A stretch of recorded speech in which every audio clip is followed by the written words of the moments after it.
Então, meus amigos, como está lá no banner, continuando hoje os nossos estudos sobre a volta, né, à vida corpórea, volta da vida corpórea à vida espiritual, nós estamos aqui no finalzinho do capítulo 3, perturbação espiritual, ou seja, aquele período que nós passamos quando desencarnamos. E Kardec aqui, através das perguntas aos espíritos, obteve assim todas as informações que nós estamos necessitados, que nós estamos precisando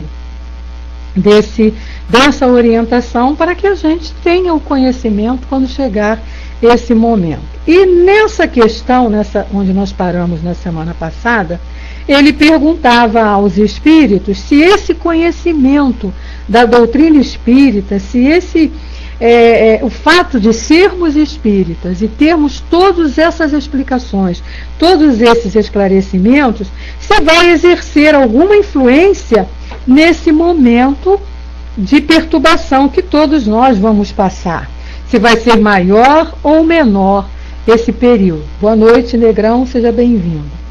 E aí os espíritos responderam a ele, né, que uma grande influência vai exercer sim, porque o espírito compreende antecipadamente a sua situação. Então nós vamos ter sim essa ajuda, esse auxílio, porque temos esse conhecimento. Então a gente, quando entrar nesse momento, chegar o nosso desencarne, nós estaremos ali com certeza lembrando desse estudo que fizemos e vamos entender o que é esse período. Vai ser para nós muito mais fácil do que para aqueles que não têm esse conhecimento. Mas o que ele enfatiza aqui, que é muito mais importante, é a prática do bem e a pureza de consciência. Isso exerce maior influência. Então a gente não pode esquecer aquela célebre frase, né? Fora da caridade não há salvação. Gente, está ruim o som? Está picotando? Então é o do Negrão. Boa noite, Arnaldo, seja bem-vindo. Então é importante isso que a gente saiba. Deixa eu ver se melhor alguma coisa. Melhor deixar então aí com chiadinho, viu? Se não está atrapalhando, né, meu amigo? Bom, aí, nesse final de item, né, desse capítulo, Kardec faz aqui uma espécie de uma avaliação, e aí foi onde nós realmente paramos nesse estudo na semana passada. Então ele vem dizendo para nós, no momento da morte, tudo a princípio é confuso. A alma necessita de algum tempo para se reconhecer. Sente-se como atordoada, no mesmo estado de um homem que saísse de um sono profundo e procurasse compreender a situação. A lucidez das ideias e a memória do passado voltam à medida que se extingue a influência da matéria e que se dissipa essa espécie de nevoeiro que lhe turva os pensamentos. Então, aí, é um período pelo qual todos vão passar, independente do grau de evolução que estejamos. Isso aí é fato. Todos vão passar por esse período de perturbação. Ele vai ser maior ou menor, de acordo com o conhecimento que a gente tem e de acordo principalmente com os nossos atos na vida atual que estamos aqui levando, né? Como nós vimos na resposta da questão 165. O que vai exercer a influência são os nossos atos em função da caridade e da nossa consciência tranquila. E o conhecimento, com a ajuda do conhecimento, melhor ainda, né? Ok, Arnaldo. Então ele diz que a duração da perturbação de após morte é muito variável. Pode ser de algumas horas, como de muitos meses e mesmo de anos. né? E nós fizemos aqui vários comentários de vários casos a respeito disso que nós passamos pela experiência no nosso trabalho mediúnico. Aqueles em que é menos longa são os que se identificaram durante a vida com o seu estado futuro, porque então compreenderam imediatamente a sua posição, né? O que ele está dizendo aqui é esse conhecimento que nós temos e os nossos atos conscientes, né, do que nos espera no futuro, do que é o que vai acontecer realmente conosco, vai nos ajudar a ter um período não tão longo assim. Que a gente já vai entender a situação que está passando. Desencarnou, sabe o que tem que fazer, né? Entrar em prece, e receber a ajuda dos espíritos que estão lá nos esperando e tudo. E ele continua: essa perturbação apresenta circunstâncias particulares, segundo o caráter dos indivíduos e, sobretudo, de acordo com o gênero de morte. Né? Aí a gente vai entrar aqui agora, ele vem falando dos, vamos dizer assim, as exceções à regra, os detalhes, circunstâncias particulares, né? Tina, olha só, você pergunta como a gente vai saber que desencarnou. Eu, no momento assim, te dizer com certeza como a gente vai saber, eu não sei, porque eu não me lembro de ter... Já passei pela experiência, mas não me lembro. Comigo, eu tenho assim, né? Eu vou olhar onde eu estou. Se eu não estiver vendo o mundo espiritual com clareza, não é? Eu imagino que eu vou desencarnar, vou abrir meus olhos como espírito e vou ver que as pessoas estão ali ao meu lado. Com certeza. Eu vou tentar conversar com as pessoas. Se forem pessoas que estão encarnadas, né? E elas responderem, eu não desencarnei. Se não responderem, se eu falar e não responderem, eu desencarnei. Essa vai ser a técnica que eu vou usar, não é? Falei com ele, não me respondeu, estou desencarnada. E aí eu tenho que olhar para o meu mundo espiritual e vou ver ali, com certeza, né, se eu estiver com esse conhecimento e levando aqui a minha vida, me preparando para isso, eu vou ter no mesmo instante a noção dos companheiros espirituais nos esperando, nos dando a orientação. Disso aí vocês podem ter certeza. Ninguém fica desamparado no momento do desencarne. Então vai ser recebido pelos amigos, pelo mentor, pelos parentes ou pelos entes queridos que puderem vir te receber. Isso aí a gente tem 1000 provas na literatura espírita séria, nos falando sobre isso, e também os companheiros que trabalham em mesa mediúnica sabem disso. Os espíritos chegam lá falando. Mesmo aqueles que não têm conhecimento nenhum de que desencarnaram, não tem conhecimento nenhum de vida espiritual. Pois é, se você viu lá, né, alguém que está muito tempo desencarnado, pode contar que você desencarnou também, né? O Francis disse que Tina, uma alternativa é a que a Beth falou, a outra é dar um pisão no dedão do pé com toda a força. Pois é, mas aí, Francis, esse lance de você dar um pisão no pé, né, com toda a força, você vai sentir a dor. Você poderá sentir a dor, né? O problema o fato, o mais certo mesmo é você falar com alguém, né?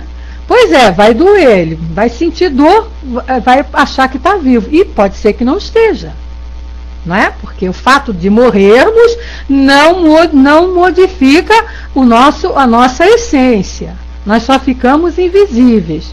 Então aquele que ainda está ligado a esses então ainda que está ligado ainda a esses sentimentos materiais, a essas sensações materiais, vai continuar sentindo.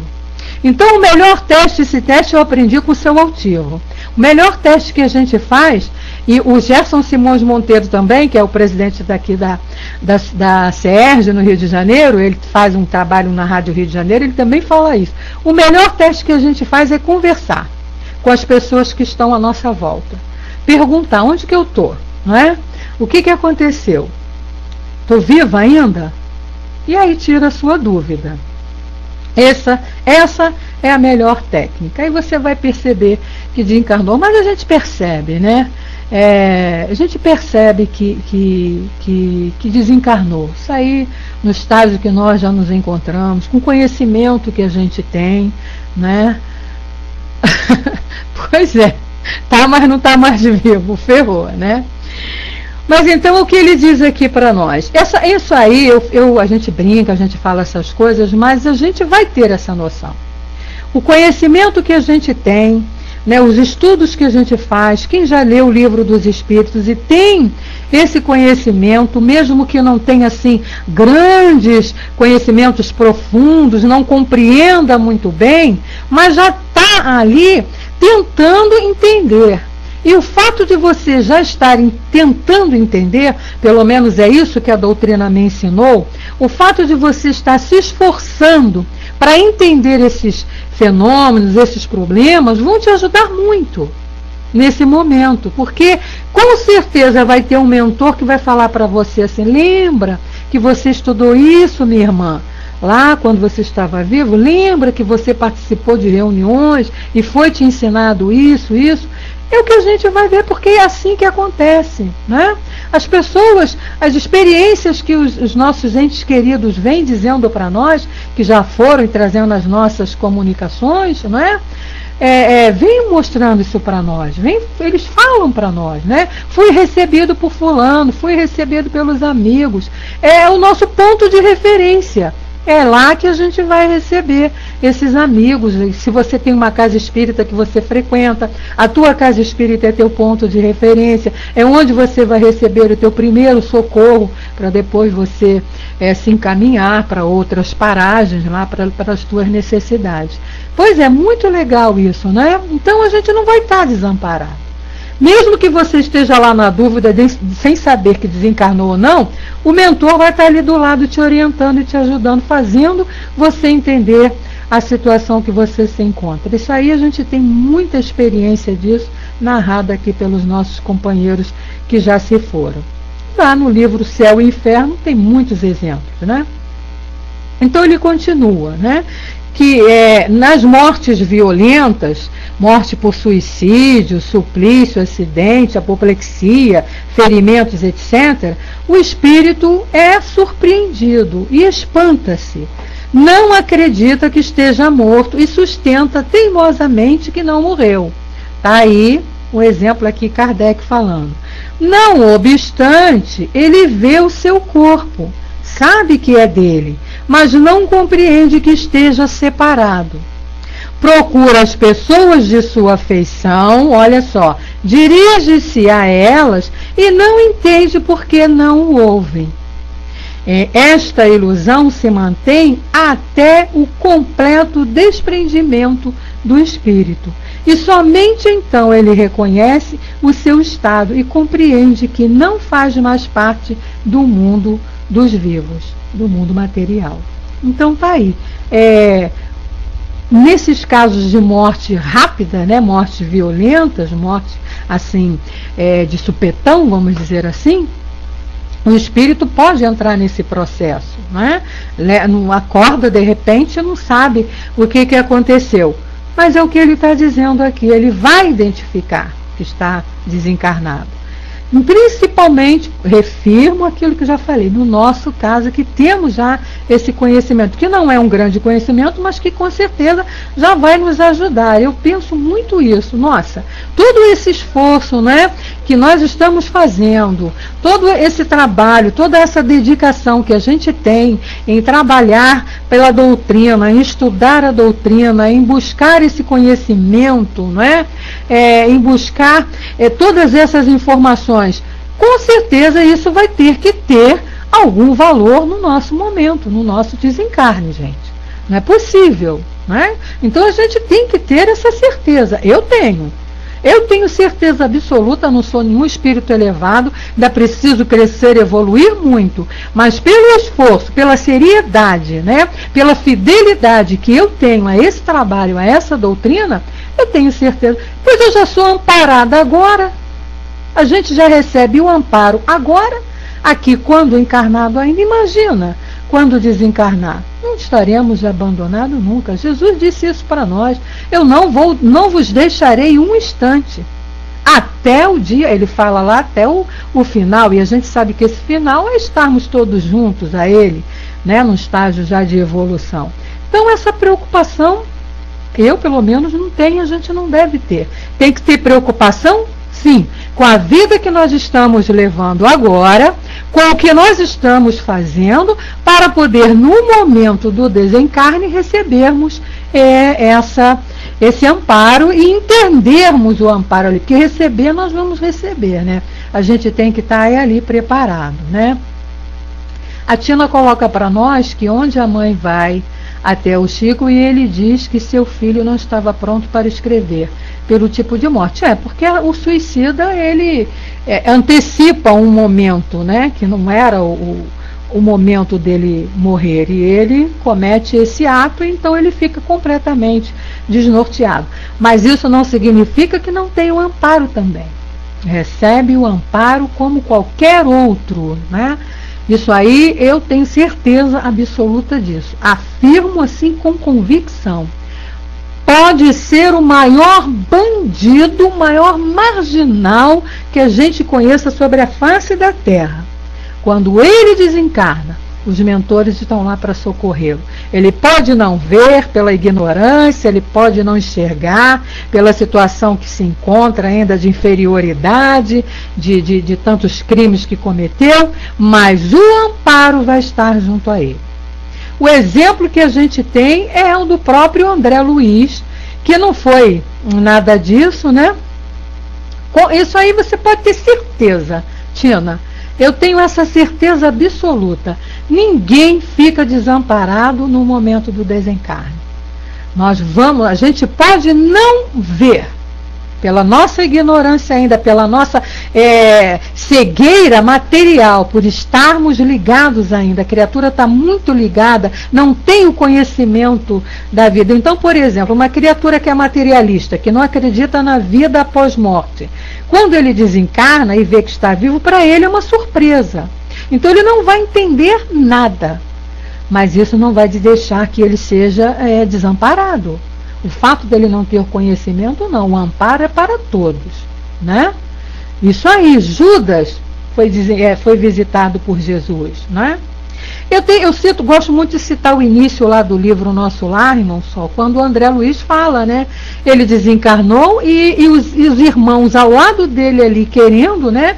O irmão Clarence e o outro que eu não me lembro o nome agora, lá prestar o socorro, mas ele não via, porque estava ainda cego pela experiência material, ainda muito ligado à matéria, né? Então, quando ele se volta para a espiritualidade, ou seja, quando ele se lembra que existe Deus, né, e que ele precisa do socorro, na mesma hora ele enxerga ali. Então a gente não está desamparado em momento nenhum. Nossa, nós temos muitos casos aí que os espíritos vão contando, os mentores ali do lado, amparando, ajudando.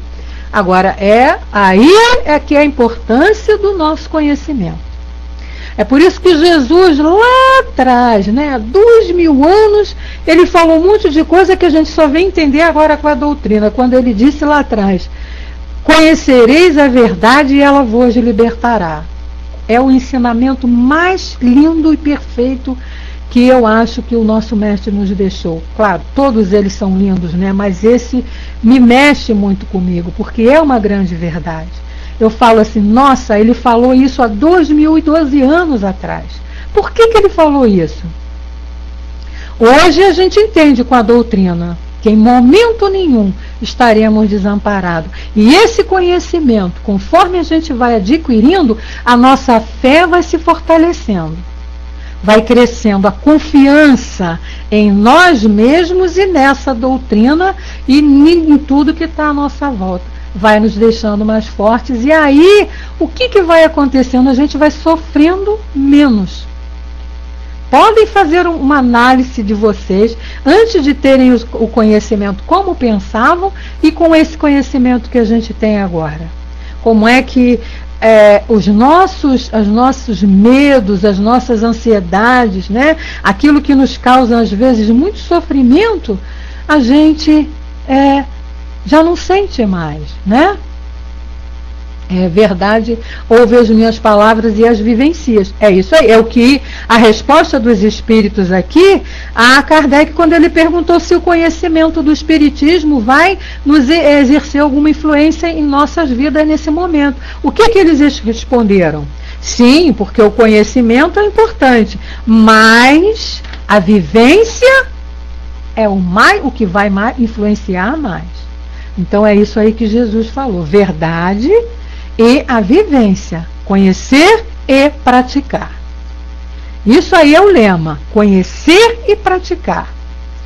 Não adianta só conhecer, tem que conhecer e ir lá, se esforçar para, não consigo hoje, vou tentar amanhã, se eu não conseguir amanhã, vou tentar depois da manhã, e vai tentando que uma hora a gente consegue. E consegue, gente.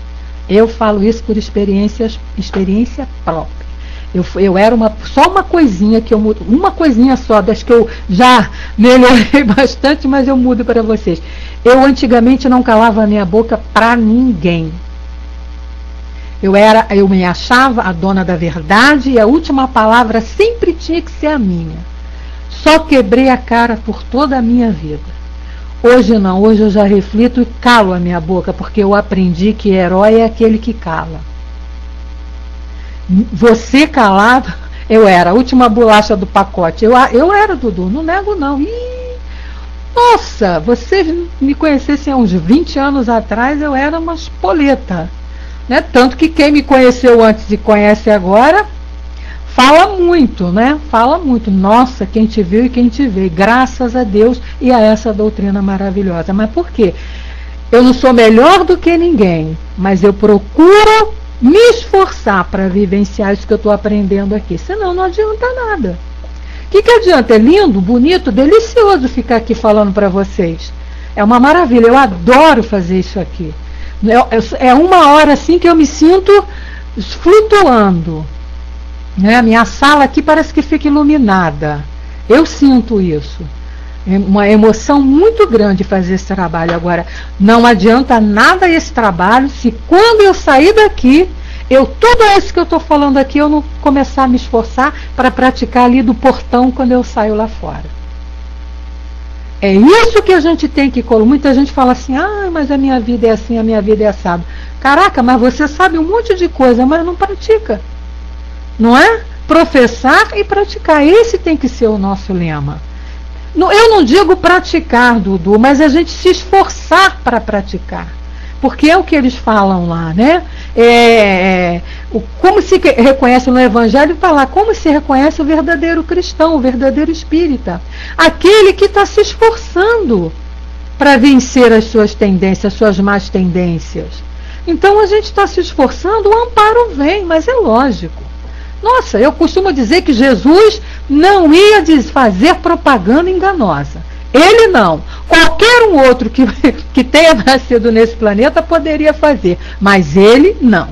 E ele disse, eu estarei convosco todos os dias, até o fim do mundo. E isso eu não esqueço. Isso eu tenho comigo todos os dias. O meu mestre está comigo, porque eu estou aqui me esforçando para vivenciar o que ele fala, o que ele me ensinou. Então é assim que a gente tem que agir. E a resposta vem. Tenho certeza disso. A gente percebe a resposta quando nós somos ajudados, amparados, intuídos. A Tina coloca, ontem perdi o controle, tive os meus motivos, mas não penso para falar. Quando percebo, já falei. Tina, mas isso é normal. O importante é que você já reconhece que perdeu o controle. Numa próxima vez, você lembra que você perdeu o controle dessa e vai diminuir um pouco, vai tentar se segurar. Isso não é uma questão, tem esses fatores. Isso não é uma questão que você vai sair daqui, não é em todos os momentos também que eu ainda me calo, eu ainda respondo, mas estou muito melhor do que antes, né?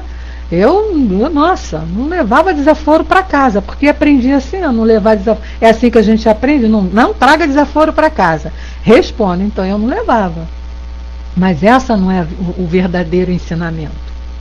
Não é assim que a gente tem que educar nossos filhos, aqueles que estão sobre a nossa guarda. Não é não levar desaforo para casa. É parar, pensar, refletir e identificar onde você está errando para poder receber um tratamento daquele.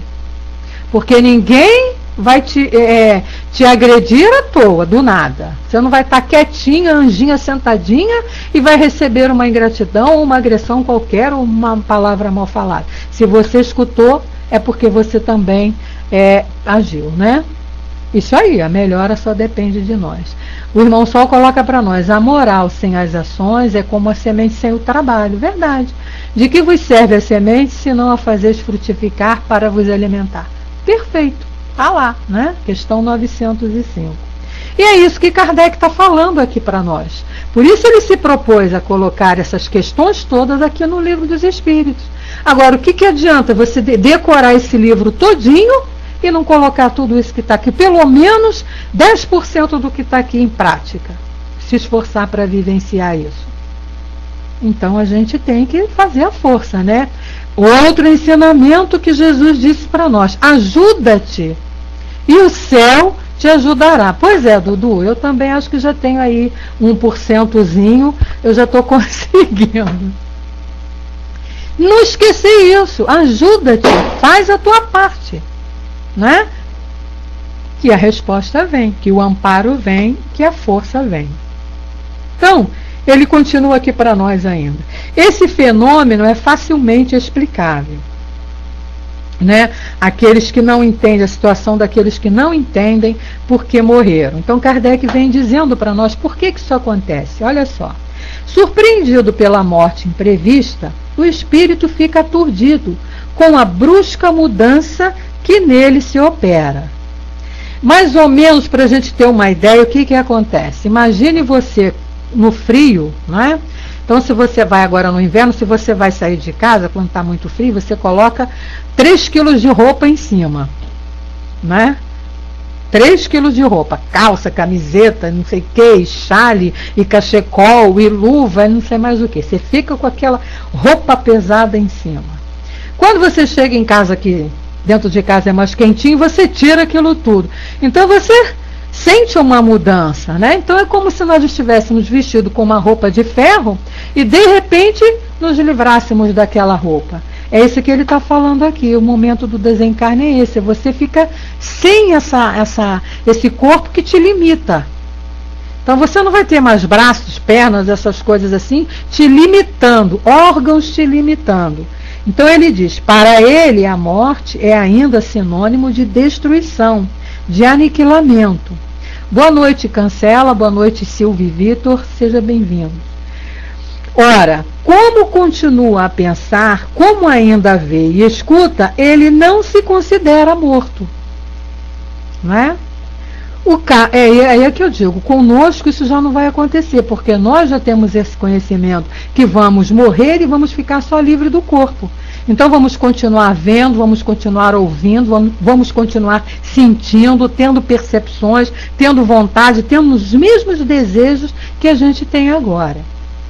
E aí ele diz: e o que aumenta a sua ilusão é o fato de se ver num corpo semelhante ao que deixou na Terra, que é o perispírito, que é cópia do corpo material, né? Cuja natureza etérea ainda não teve tempo de verificar. Ele o julga sólido e compacto como o primeiro, e quando se chama a sua atenção para esse ponto, admira-se de não poder apalpá-lo. Então, quando alguém chega e avisa, né? E a gente vê muito isso no trabalho de desobsessão. Quando chega um espírito com essa problemática, né, ainda que achando que não morreu, e aí o doutrinador percebe que pode falar com ele a respeito disso, então o doutrinador vai muito carinhosamente, muito sutilmente, explicando para ele. E uma das coisas que ele fala é assim: olha para o corpo que você está. Esse é o teu corpo? E aí ele vai ver que corpo? Ele vai ver o corpo do médium. Então, quando é um espírito masculino que está numa médium mulher, né? Aí é que ele acorda e estranha. Poxa, mas chega a ser até engraçado, que ele fala, não, mas esse corpo aqui é um corpo de mulher, eu não sou mulher. E aí o doutrinador vai explicando, até ele entender a situação. Então é por isso que eu digo para vocês, todos são socorridos, né? Todos, né? É emocionante, não é, irmão Sol? Eu acho que é o trabalho mais bonito dentro da casa espírita, esse trabalho, eu pelo menos acho, é esse trabalho de atendimento aos espíritos sofredores, porque é a realidade ali que a gente está vendo, né? E como é que as coisas acontecem? É uma experiência, assim, maravilhosa. Quem tiver oportunidade de participar, não tenha medo, não vá, porque é gratificante. Então a gente passa, vê lá a situação. Aí é por isso que eu digo, ninguém fica desamparado. Em última hipótese, você é trazido a uma casa espírita, a uma reunião mediúnica, onde ali você vai poder falar e vai entender a situação, né?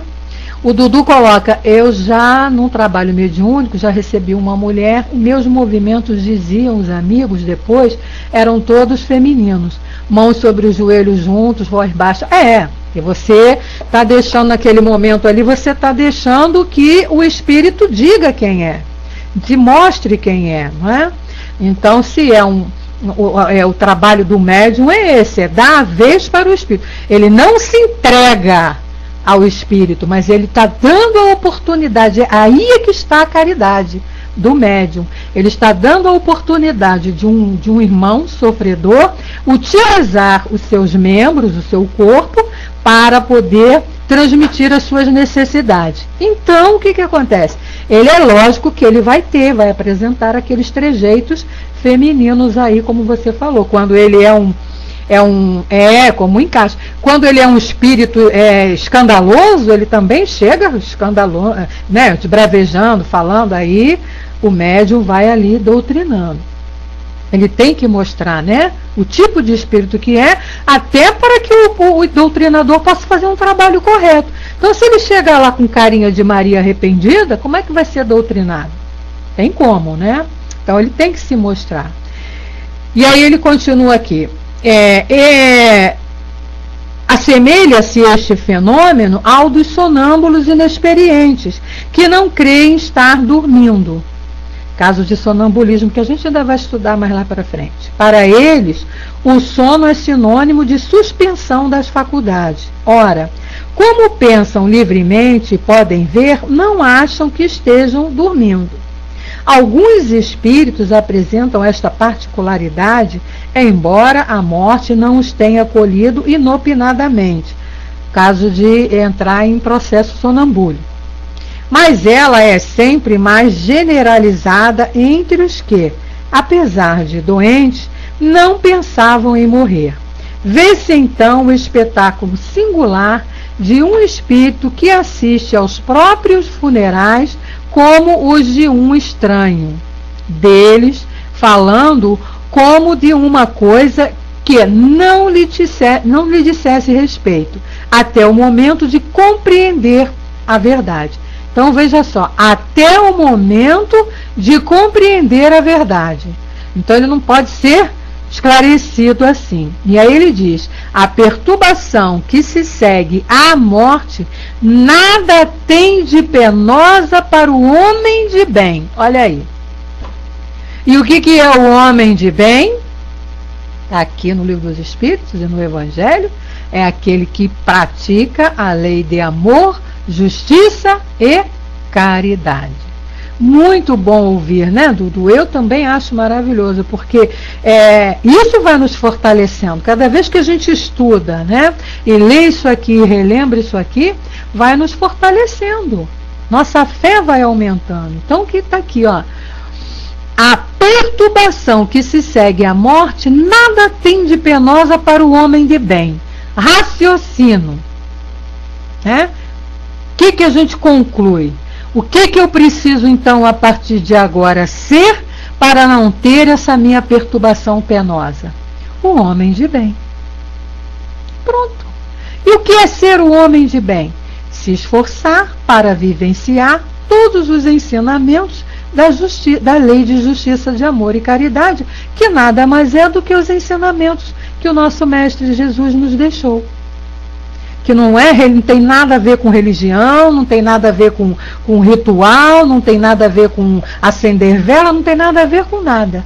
É conduta moral de cada um, individualmente, independente do local, independente da crença, independente de onde esteja. É fazer ao outro aquilo que você gostaria que o outro fizesse a você. Gente, isso aí é a lei de justiça, amor e caridade. É você fazer ao outro aquilo que você gostaria que o outro fizesse a você. Você vai roubar o outro? Não, porque você não quer ser roubado. Você vai desrespeitar o outro? Não, porque você não quer ser desrespeitado. Você vai jogar uma pedra no outro? Não, porque você não quer levar uma pedrada. Então você só vai fazer coisas boas ao teu irmão, porque você também só quer receber coisas boas. É uma questão de ser inteligente, de raciocinar. Não tem nada de complicado. Não preciso conhecer física quântica, não preciso conhecer as questões do buraco negro do universo, não preciso ficar queimando a minha mufa com essas expressões dificílimas de álgebra, de geometria, trigonometria e de não sei mais o que, e tanto ia, para ser um homem de bem. Esses conhecimentos são importantes? Sim, mas não são eles que vão me dar essa experiência boa aqui no momento, não. Se eu não tiver junto com esse conhecimento, essa prática do bem, essa prática da caridade, que a gente sabe qual é, tá lá, é indulgência, benevolência, indulgência e perdão.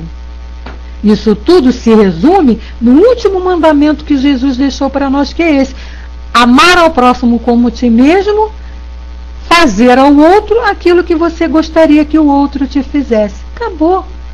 Se todo mundo agisse dessa maneira, parem para pensar em um minuto, todo mundo fazendo para o outro só aquilo que gostaria de receber, a gente não teria mais maldade no mundo. E aí o amor estaria aí sendo o nosso sentimento comandante. Que um dia nós vamos ser assim, tenho certeza disso. Essa certeza eu também já tenho. Nosso mundo um dia vai ser assim. Acreditem no que eu falo, porque eu também não faço propaganda enganosa não, viu? E aí ele continua. Seria um grande progresso? Não, vai ser um grande progresso, negrão. Vai ser, nós vamos chegar lá. Vamos ser, estaremos um dia aqui nos amando uns aos outros, sem nenhum resquício, sem nenhuma dúvida, sem nenhuma desconfiança, sem nenhum medo, sem nada. Amando mesmo daquela maneira que Jesus nos amou, quando ele nos dá lá o exemplo de não olhar raça, de não olhar estado civil, de não olhar situação financeira, de não olhar situação, status social. Para ele não importa isso. Importa é o que a pessoa é. Então um dia nós vamos estar assim. Maravilha, né? Leia o livro Depois da Morte, O Problema do Ser, de Leon Denis. Leon Denis fala isso pra gente ali com a maior firmeza, né? Com a maior convicção. Por isso que eu tenho essa certeza. Um dia nós estaremos aí. Olha só qual é o nosso futuro. Isso para mim é claro como a água que está aqui do meu lado, aqui no copo, para eu beber. Nós todos estaremos aí governando um planeta, sendo responsável por um planeta como Jesus é pelo nosso. E aí a gente vai estar se encontrando em algum lugar fazendo reunião, né? Que eu imagino que Jesus deve ser assim, ele se reúne com os outros governantes dos outros planetas para ver lá como é que está a situação de cada um e trocar lá suas experiências. É o nosso futuro, um mundo feliz. Né? Um mundo de trabalho, continuaremos trabalhando, né? A Tina coloca, porque hoje você já não pode falar nada que ofende, magoa o outro, fica achando que somos loucos. Não é certo fazer isso, né? Ofender, falar, magoar. A gente tem que ter o cuidado, é aquilo que eu falei, o cuidado com o que fala, né? Olha Jesus, lembra sempre dos atos dele. Ele falava pouco, mas dizia muito, né? E ele só falava onde podia. na hora que podia, na hora que devia. Bateram nele, gritaram, xingaram, ele ficou ali calado. Aí eu te pergunto, se ele, que tinha todo o poder nas mãos, ficou caladinho, quietinho, quem sou eu para ficar gritando, respondendo, xingando, magoando, dizendo que sou a dona da verdade? Né? É claro, a gente ainda desliza, a gente dá umas rateadas ainda, mas a gente tem que pensar dessa maneira. Caramba, o meu querido Jesus, que tinha todo o poder na mão, que podia acabar com aquela raça toda daqui, com um estalar de dedos, não fez isso, né? Nos deu o exemplo de como nós devemos agir, com calma, com serenidade, porque a verdade sempre vai prevalecer. Ah, mas ele ficou assim e morreu na cruz? Sim, mas e depois? Como é que ele apareceu? Né? Lindo, iluminado, maravilhoso lá para os discípulos. E aqueles que o condenaram, como é que ficaram? Né? Os sacerdotes lá do Sinédrio, lá os romanos, os próprios judeus que o condenaram, como é que ficaram? Então aí ainda até hoje, né? Somos nós, estamos aqui ainda até hoje batalhando aqui para melhorarmos. Então esse é o exemplo. Ah, ele passou, ficou calado, né? Ficou lá, morreu na cruz. Mas como ele ficou depois, né? É isso aí, verdade, né, irmãos? Olha, eu sou assim, apaixonada, mas fanzoca mesmo dos ensinamentos do Cristo, porque é cada mensagem, é cada palavra que a gente olha assim, eu me emociono muito e fecho assim, gente, quanta verdade, né? Basta que a gente vivencie isso, que a gente seguisse isso aqui, a gente seria muito mais feliz do que a situação que nos encontramos. Olha só, ele diz assim, homem, se errei, aponta-me o erro, mas se não, por que me bateste? Olha a calma com que ele falava isso, e ele não falava gritando não, né?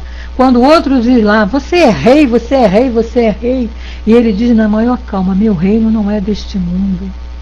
Eu não vou, é como se ele dissesse assim, eu não vou ficar aqui me esgoelando, me debatendo por mesquinharias. Aí eu pergunto para vocês, né? E nós? Por que a gente vai ficar se degladiando com os nossos amigos, com os nossos irmãos, por mesquinharias? Porque a gente só se desentende, se briga, se debate, xinga um ao outro por coisa material. Presta atenção. Ninguém briga por amor, né? Só por coisas pequenas, só por coisas materiais. Então você vê pessoas se matando por quê? Por causa de poder. Pessoas se matando porque estão roubando. Roubando o quê? Bens materiais. Ninguém está se matando por vaidade, ninguém está se matando para brigar com o outro, para roubar o amor do outro. Ninguém faz isso. Né? É apenas por coisas materiais. Por quê? Porque ainda existe uma coisa muito feia em nós que a gente ainda deixa se envolver, que é o orgulho. O dia que a gente entender que o orgulho, né, que era o que o Cristo não tinha mais, não vai nos dar felicidade, a gente começa a agir da maneira correta. E aí ele diz assim, ainda esse pedaço, né? A perturbação que se segue à morte nada tem de penosa para o homem de bem. É calma e em tudo semelhante à que acompanha um despertar tranquilo. Olha só. Para aquele cuja consciência não está pura, é cheia de ansiedades e de angústias. Aí. Olha só. Quer mais? Vocês querem mais que isso? É calma e em tudo semelhante a que acompanha um despertar tranquilo. Para aquele cuja consciência não está pura, quer dizer, aquele que tem a consciência pesada, é cheia de ansiedades e de angústias. Reunião de condomínio para mim, justamente o maior teste que a gente tem de serenidade, de respeito, de saber calar. Eu acho que se você consegue, numa reunião de condomínio, ficar ali tranquilo, sereno, sem se irritar, você já está dando um bom passo aí na tua evolução, porque é realmente uma prova, meu amigo. Nossa Senhora, essa daí tem que ter assim muito, né? É questão tua, Tina, né? A gente sabe disso tudo. A gente não põe em prática, primeiro porque a gente deixa o orgulho falar mais alto. Tá claro aí, né? A gente deixa o orgulho falar mais alto, porque o que nos mata é eu não aceitar a opinião do outro, eu não concordar com o outro, não é que a gente vai abaixar a cabeça e não vai lutar pelos nossos direitos. Isso aí também não é isso que a lei nos ensina. Você vai ficar lá, vaquinha de presépio, dizendo amém para tudo. Agora, é saber reivindicar, né? É esperar a hora certa para falar. Porque gritaria, debate, xingamento, dedo na cara, não resolve nada. Então, muitas das vezes é melhor você calar naquele momento que os ânimos estão muito quentes e depois fazer a reivindicação. Agora, reunião de condomínio é exceção à regra, tá? Isso aí é realmente muito difícil. Então a gente não põe em prática por isso, porque a gente deixa o orgulho falar mais alto. Então o que a gente tem que começar a pensar? Então, peraí, eu não posso agir dessa maneira, com esse orgulho. Pode ver que tudo é função do orgulho. Ainda hoje mesmo eu estava refletindo sobre uma situação que eu gostaria de fazer, eu estava pensando assim, por que você não faz? Veio a mesma hora a pergunta, e por que você não faz isso? Aí eu mesma me respondi, né? Sei lá, eu tenho vergonha, acho, sei lá, o que as pessoas vão pensar. Aí na mesma hora veio o estalo, olha o orgulho aí, o que as pessoas vão pensar? Gente, daí, deixa as pessoas pensarem o que quiserem, você está com a sua consciência tranquila? Você tem certeza de que está agindo de acordo com tudo isso que você está aprendendo aqui? Deixe que fale o que quiser falar. Não é? Nas decisões que a gente tem que tudo vem o orgulho na frente. É o orgulho que nos mata, orgulho e egoísmo. Né? Negrão, você é um felizardo, que não tem reunião de condomínio, não mora em condomínio. É uma bênção, meu filho. E fechando aqui, ele diz para nós, ele fala aqui dos casos de morte coletiva, que ele observou-se que todos os que perecem ao mesmo tempo nem sempre se revêem imediatamente. Na perturbação que se segue à morte, cada um vai para o seu lado ou somente se preocupa com aqueles que lhe interessam. Nos casos de morte coletiva, morreram juntos por uma razão aí de que cada um é de acordo com a lei, mas cada um tem o seu estágio, né? Cada um está no estágio ali de evolução, então cada um vai ter uma situação diferente. Não é porque morreu todo mundo junto que vai passar pela mesma situação. Não. Sempre que vai contar é o teu grau de evolução, o estágio em que você se encontra. Gente, a gente está encerrando esse capítulo. Alguma dúvida aí sobre isso? Se tiver, a gente vai buscar a pergunta lá no Google, a resposta lá no Google. Então ficou bem claro para nós, essa situação está bem aqui, né, no Livro dos Espíritos. Eu acho Kardec assim maravilhoso, porque ele detalha todas as dúvidas. Você não fica com dúvida mais nenhuma, ele detalha todas as dúvidas dentro de um determinado assunto. E aí a gente entra então, que a gente ainda tem um tempinho ali, no capítulo 4, uma introdução já, que ele vem falar da pluralidade das existências, né? Que eu acho que é assim outro esclarecimento divino que a doutrina nos trouxe. A mim, pelo menos. E eu acho que a todos nós, eu posso falar por todos vocês aqui, porque eu tenho certeza que é a mesma, quem não nasceu em berço espírita como eu. Então eu nasci numa outra religião, e uma das coisas que desde pequena, interessante, né, isso já é coisa do espírito mesmo, Até isso eu avalio que a doutrina me ensina. Eu era criança, fazia, né? Nós estudamos aqui todas as quartas e todas as sextas, das 18 às 19 horas, Silvio. Vitor, né? Silvitor, tá? Todas as quartas e sextas, das 18 às 19 horas. Às vezes passa um pouquinho das 19. Então, uma das minhas maiores intrigas com Deus, que eu sempre tive, as minhas conversas eram sempre com Jesus e com Deus. Eu era de outra religião, católica, e você sabe que todo católico tem lá santo de devoção, fazia promessa, fazia essas coisas. Eu nunca fui ligada nisso. Não gostava, não entendia, não aceitava. E uma das minhas encrencas com Deus era justamente essa: as diversidades que existiam no mundo. Porque, gente, só a doutrina espírita, com a lei da reencarnação, vai nos esclarecer isso, né?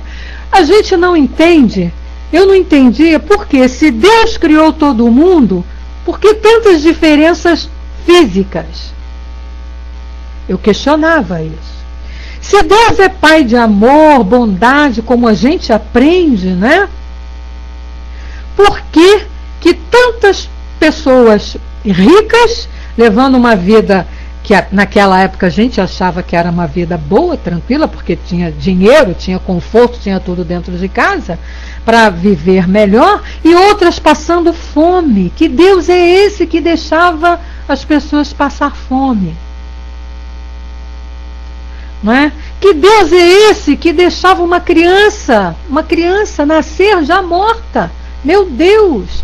Eu me lembro que eu era criança, eu tinha meus 7, 8 anos, e um tio meu, irmão da minha mãe, né, a esposa, minha tia, teve o neném por 2 anos seguidos. A nenenzinha dela morreu no momento do nascimento, né? Então, ela nasceu, a criança nasceu morta. Aí aquele sofrimento por 2 anos. Então eu questionava muito isso. Por que a criança nasceu morta? Para que nasceu então? Para que foi gerada? Então essas coisas que as religiões tradicionais não nos dão respostas lógicas. Disso aí vocês podem ter certeza. Porque eu corri atrás. Né? Eu corri atrás tanto da católica, como da evangélica, como de outras religiões, budismo, hinduísmo, e fui buscando respostas para essas coisas que eu não concordava. E nunca encontrei uma resposta com lógica. Resposta tem, mas com lógica não. Com lógica só encontrei na doutrina espírita. Quem quiser me condenar, pode me condenar, mas é a única que te fala as coisas com lógica, que não tem por onde você duvidar, por onde escapulir. Ora, você recebeu como resposta que uma criança nasce 1, 2 anos e morre, é porque Deus está querendo os anjinhos no céu? É porque era um anjo? Então ele precisava de anjo? Nossa, então para que ele deixou nascer? Ele que criasse os anjos logo lá para ele. Eu falava assim, gente. Eu falava assim. Para que ele deixou nascer, os pais ficarem felizes com o nascimento e depois ele tira? Que Deus é esse? Isso não é Deus bom. Não é? Por que ele quer anjinho? Porque toda criança que morria na época era chamada de anjo, até hoje. É anjo, anjinho foi para o céu. Deus está precisando, a resposta é, Deus está precisando dos anjinhos para o céu. Gente, eu vou contar uma experiência para vocês que parece piada, mas eu juro que não é piada. Porque tem outras pessoas que já ouviram isso também. Eu, quando estava fazendo meu catecismo para fazer minha comunhão, eu questionei a professora lá do catecismo. Por que existiam pessoas louras, pessoas morenas e pessoas negras? Questionei isso. Por quê? Que Deus fez gente branco, louro, do olho azul, bonito, e fez os outros escuros, negros, e só com as palmas da mão e dos pés brancos. Eu questionava. Olha, gente, eu com 7 para 8 anos fazendo minha comunhão. Naquela época a gente fazia estudo de comunhão na igreja mesmo, era pouco. Hoje em dia que faz até doutorado para fazer a primeira comunhão, mas antigamente, no meu tempo, quando eu era mais jovem, era 3 meses, 4 meses. A resposta, sabe qual foi, Dudu? Foi a seguinte: quando Adão e Eva foi criado... Não, pior! Quando Adão e Eva vivia lá no paraíso e foi tendo os filhos, né? Então ele teve muitos filhos. Adão e Eva não teve só Caim e Abel. Depois de Caim e Abel vieram outros. Tudo bem, até aí tudo bem que está lá na Bíblia. E um dia Deus disse que mandou um aviso para Eva e Adão. Essa, gente, foi a explicação da catequista. Que um dia Deus ia lá fazer uma visita. Então Eva mandou os filhos irem tomar banho. Os que entraram lá no rio, no lago, sei lá, era no lago, onde eles tomavam banho, que a água ainda estava limpa, saíram branquinhos.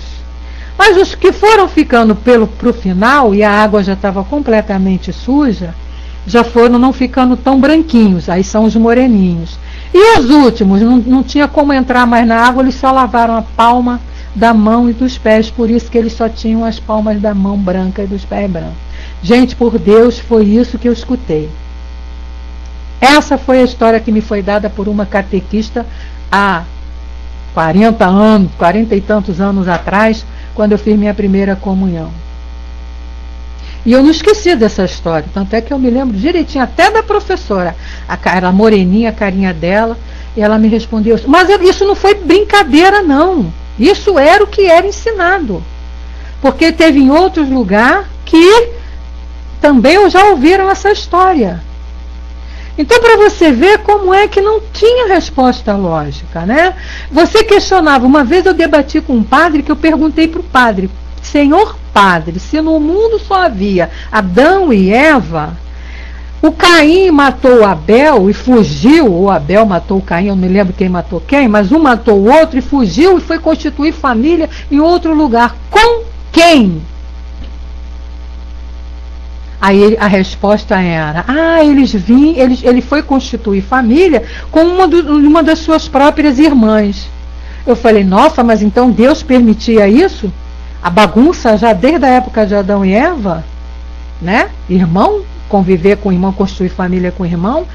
No início isso teve que ser necessário para a criação do mundo. Gente, então é muito... Pois é, né? Diz que foi com a macaca, só pode. Então são respostas assim muito, sabe? É só para quem quer aceitar isso. Adão e Eva, criadores, formadores do mundo, que sou filho de Adão e Eva. Aí eu perguntava, tá, mas não teve o dilúvio? O dilúvio não acabou com tudo? Não morreu todo mundo? E aí só ficou a família de Noé? E a resposta era, não. Mas Noé, então nós não somos filhos de Adão e Eva. Não, mas Noé e a família dele eram descendentes de Adão e Eva. Então nós somos descendentes de Adão e Eva através de Noé. Dá licença, me poupe. Aí eu saí em campo. Quando eu pude, não pude, né? Porque até então, pois é, né, Dudu? Né? Até então eu tinha que obedecer os pais, né? Quando a gente, na nossa época, já atingia lá os 18 anos que podia ter a nossa liberdade, aí eu saí em campo. E só fui encontrar a resposta com lógica, que é essa daqui. A reencarnação, aí sim vai te explicar por que o neném nasce morto. Por que as diferenças, tanto de nível intelectual, as diferenças socioeconômicas, as diferenças de cor, isso tudo a doutrina nos explica com lógica. E sem preconceito, sem humilhação, sem nenhuma coisa que possa ofender a ninguém. Mas naquela época não, Tina. Se você for hoje lá na igreja e perguntar lá para aqueles que dão instrução lá na igreja, eles vão te responder a mesma coisa. Não mudou nada não, continua a mesma coisa. Entendeu? É a tradição da igreja. Eles até sabem da verdade, mas eles não podem mudar nada. Não é? Então a doutrina espírita, eu bato palmas mesmo de pé, com horror, com honras e glórias mesmo, porque igual a ela não tem. E é isso que eu ia falar agora, Dudu, você veio na minha frente. O nosso horário está ali estourando e a gente tem que parar. Eu fiz esse papo todo porque eu não queria iniciar o capítulo e parar na pergunta 2 ou 3. Então eu vou deixar para a gente começar na semana que vem o início, tá bom? Então agradecemos aí a presença de todos e eu vou liberar o microfone agora para o meu... Não tem problema, Negrão. Ah, tá ok, não tem problema não, Aí a gente vai lendo devagarzinho, aí as pessoas podem ir acompanhando, tá? Na próxima eu vou botar o link aqui da onde a gente tem aqui o livro, tá? Bom, irmão Sol, você pode subir para fazer a nossa prece? O irmão Sol vai fazer a nossa prece de encerramento. Eu já vou me despedindo por aqui. Quando ele terminar, a gente coloca a nossa musiquinha para a gente sair assim bem tranquilo, com paz, com harmonia. E na próxima quarta-feira, estou aqui esperando todos vocês de novo para a gente continuar esse estudo aqui, que é muito gostoso. Estudar a doutrina espírita é a melhor coisa que tem nesse mundo, gente. Tenham certeza disso. Um beijo, fiquem todos com Deus. É com você, irmão Sol.